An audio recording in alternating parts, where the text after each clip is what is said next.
Hello, everyone. Welcome back. Welcome back. This is Joe, aka Joe, the Wellness Curator, and this is the Obsidian Mindset Podcast, where we are redefining what wellness means to you.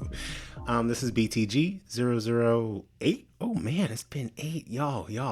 Time has been flying. Thank y'all for being with me. So we're talking about intellectual wellness and what I got from the last episode, and honestly, there's a lot to talk about when it comes to intellectual wellness. So I'll just answer questions. I asked, we'll do an AMA. So I asked on IG, on my personal page, that is Joe the Wellness Curator on IG. And I also asked on Obsidian Mindset on IG, just to ask me questions that you want me to answer regarding intellectual wellness. And then I'll answer them. So I'm going to put the timer on so I do not talk too much. Because this is going to be a short episode. But I have a few questions here, and I'll try to answer them as quick as possible without giving too much backstory. But I'll expound upon them. Expound? Is that a word? Yeah, expound upon them at a later time. All right, so ready? Let me get this started. I don't remember all of them, so this is going to be fresh off the head. This is going to be fresh off the dome. All right, go.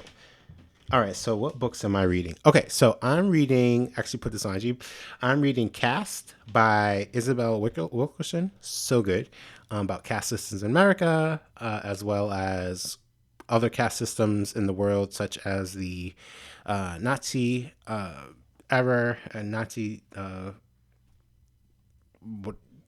empire, and the Indian caste system, as well as the American caste system that is basically currently underway. I'm also reading The Obelisk Gate by N.K. Jemisin, which is basically Afrofuturism. So good. It's the second of her 3-book series.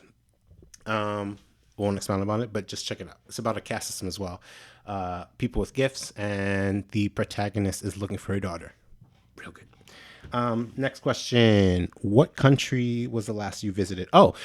So the last country I visited was before the pandemic. It was Greece, and I was there for 12 hours, 24 hours? No, less than 24 hours. It must have been 12 hours. I was out of the country for a total of like 36 hours because this was right before the pandemic started. And well, I'm not going to get into the story, but it's a good story. I'll let y'all know. We're going to continue this. Craziest thing that's happened in a country you visited.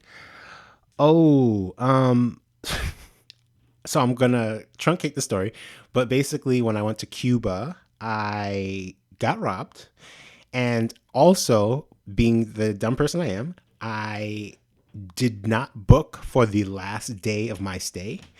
So that led to an interesting last day where someone actually, out of the kindness of their heart, put me up in their apartment. Very dangerous. Not dangerous, but it was because everyone it felt safe. Except I was just robbed. But it was a very interesting concept. I'll go more into detail in another episode. This is all like little teasers and seeds for you to stick around for the next intellectual wellness conversation. Favorite countries visited. So my top 2, I would have to say, are Ghana, and Brazil. Those are 2 countries I would stay. I would get a house in. I just love it there. I love being black there. I just love the vibe there. They both have interesting Jamaican influences or cultures or like areas that are Jamaican influence. So love it there. All right, how much time? Okay, I can do 2 more. How does intellectual wellness play into dating and your social life? Ooh, this is a good one. This is actually a deep dive question, or similar. So I think for me, I think I mentioned it last episode, but intellectual wellness, what comes to mind is exploration and as well as like questioning. And I think there's also a concept of like sharing knowledge. And I just love the concept, one, of like you being able to explore yourself, you being able to explore your identity through learning and through books and through travel.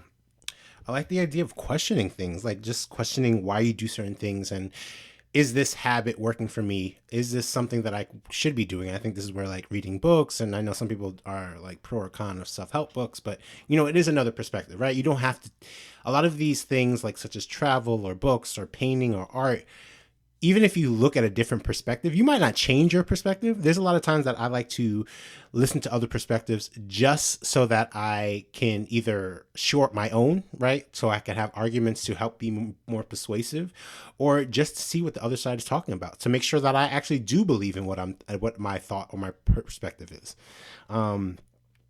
So to bring that back, I think that is important, and I try to keep that in my circle of friends and family, of just like asking those questions. And that it's just like any other muscle, right? The brain is just like any muscle. The more you work it, the more you keep the people around to help you work it, the more you get to it strengthens itself. That's my personal opinion.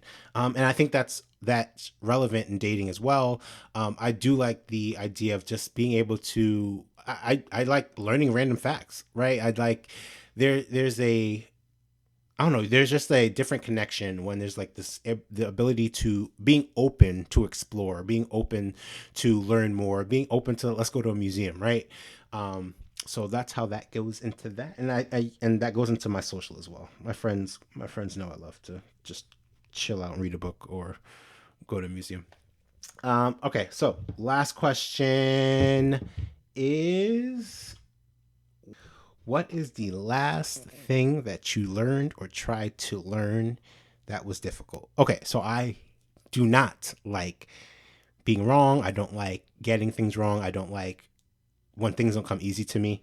So the last thing I think for intellectual wellness that really I've been still practicing and working on is like painting. It just does not come easy to me, to my opinion. But it doesn't mean I stop or I don't try. I think I overthink things. So painting, there's for me, I'm trying to practice on being more fluid with my painting and not overthinking and like, oh my gosh, this stick needs to go here, this circle needs to go here. It needs to, we need to color within the lines. So that's me. All right. So yeah, that's it. That's the questions. That's BTG 008. Thank you guys. Thank you guys for listening. And you know where to find me. You know how to contact me. And like I always say, thank you for picking you today. See you guys.